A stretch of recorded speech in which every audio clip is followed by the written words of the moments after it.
Go ahead, ma'am. Hello, Senator. Andrea Shalal with Reuters. I have two questions for you. One is, Sure. but both of them are local. So one of them is that Senator Sanders was at a rally on Saturday, and he talked about... Is this Bernie? Bernie, yes. I actually like Bernie. He's kind of like a grumpy old man. I like Bernie. Go ahead.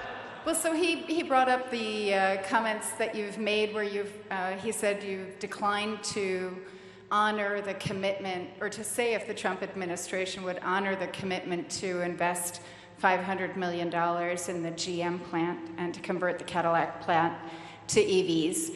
I wonder if you can just clear that up for us. And then the other question has to do with the very large population of Arab and Muslim Americans here in the area.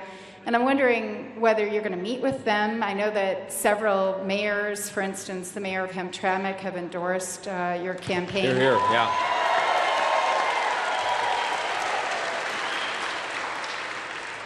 But just yesterday, President Trump, former President Trump, said that he had been to Gaza.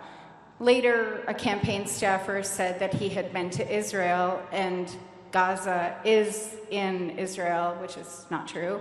I wonder if you could just say a few words about Gaza and also why you think Arab Americans and Muslims would do better by voting for your campaign. Thanks.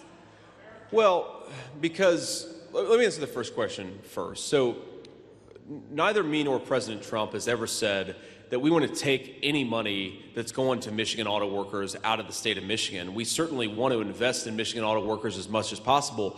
What we've said is that Kamala Harris is offering table scraps, $500 million, when you have an EV mandate that's going to cost 117,000 auto worker jobs. I think that Michigan auto workers deserve more than the table scraps of Kamala Harris's Green New scam. That's what we're talking about. And again, you know, you talk to automakers, you talk to the manufacturers, they'll tell you that electric vehicles are sitting on the lots for 90 days, for 120 days. Meanwhile, the gas-powered cars are sitting on the lots for 15 days or 20 days. If you force Americans to buy electric vehicles they don't want that are made in China, you're going to throw this entire state into poverty, and Donald Trump and I will not stand for it. We're going to fight for these people. We're going to fight for their jobs. We're going to fight for their prosperity.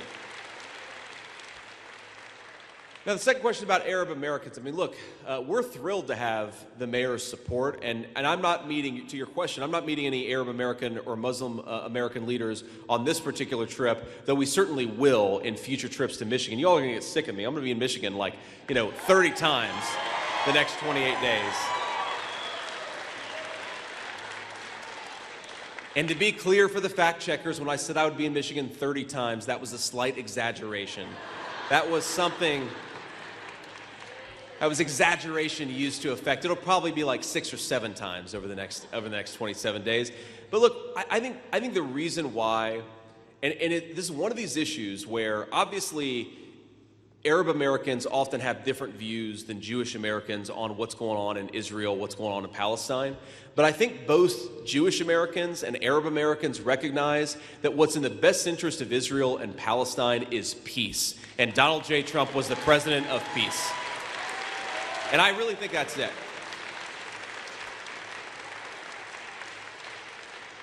I saw Kamala Harris said the other day that the biggest threat to the United States of America is Iran. And look, I think Iran's a big threat, but Iran is nothing compared to China. China is the biggest threat confronting this country. But I think, ma'am, it revealed that Kamala Harris seems to be totally fine with starting or escalating a conflict in every continent all over the world. Donald Trump believes peace through strength. Stop the killing, get Americans out of harm's way, and focus on building a peaceful globe. That is how you help Palestinians, that's how you help Israelis, but most importantly, it's how you help American citizens, is peace.